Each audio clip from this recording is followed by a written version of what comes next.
প্রিয় দর্শক, দেশ ও দেশের বাইরে থেকে যারা আমার প্রতিবেদনটি দেখছেন আপনাদের সকলকে জানাই উত্তর বাংলা এগ্রো চ্যানেলের পক্ষ থেকে স্বাগত।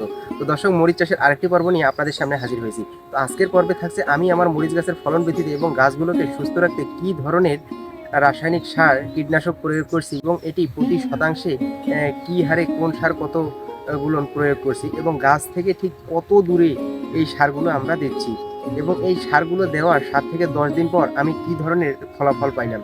তো আজকের সম্পূর্ণ প্রতিবেদনটি এই বিষয়ের উপরই হতে চলেছে। তো দর্শক, আমাদের এই চ্যানেলটি হচ্ছে কৃষি রিলেটেড, কারণ আমরা দৈনন্দিন জীবনে যে সকল কৃষিকাজ, শাকসবজি, ফলমূল, ফসল উৎপাদন করে থাকি এর সকল ধরনের ম্যানেজমেন্ট শুরু থেকে শেষ পর্যন্ত প্রতিবেদন আকারে তুলে ধরার চেষ্টা করি। তো যারা কৃষিপ্রেমিক দর্শক আছেন তারা অবশ্যই আমার চ্যানেলটিকে সাবস্ক্রাইব করে পাশে থাকা বেল বাটনটি অল করে নেবেন এবং ভিডিওটি ভালো লেগে থাকলে লাইক, কমেন্ট, শেয়ার করতে ভুলবেন না। তো দর্শক, সম্পূর্ণ প্রতিবেদন জুড়ে আমি আপনাদের সাথে আছি মোহাম্মদ মেহেদি হাসান। চলুন কথা না বাড়িয়ে মূল ভিডিও শুরু করা যাক।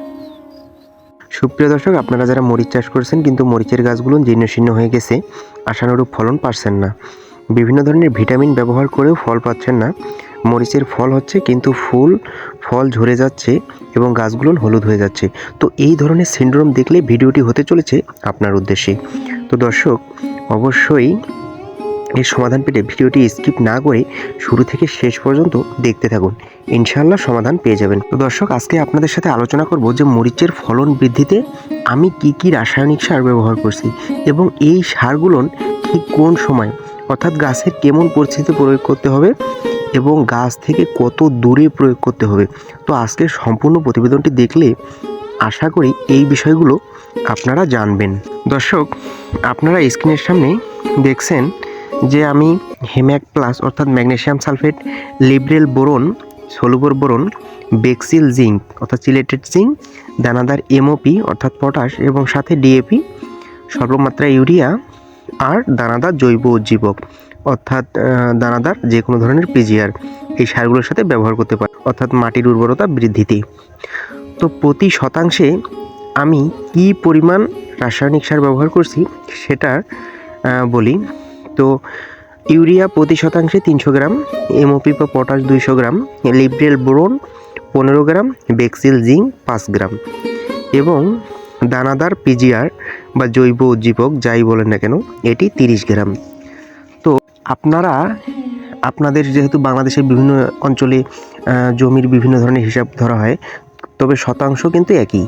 তো আপনারা যে যত শতাংশ জমিতে মরিচ চাষ করছেন, তো সেই শতাংশের সাথে এই সারের উপাদানগুলো গুণ করলেই নির্দিষ্ট সার পেয়ে যাবেন। আর সবগুলো সার একটি প্লাস্টিক বা মেঝেতে আমরা একসাথে ভালোভাবে মেখে পাত্রে নিয়ে গাছের 2 সারির মাঝের যে গ্যাপ সেটাতে সমানভাবে সম্পূর্ণ জমিতে ছিটিয়ে নিব।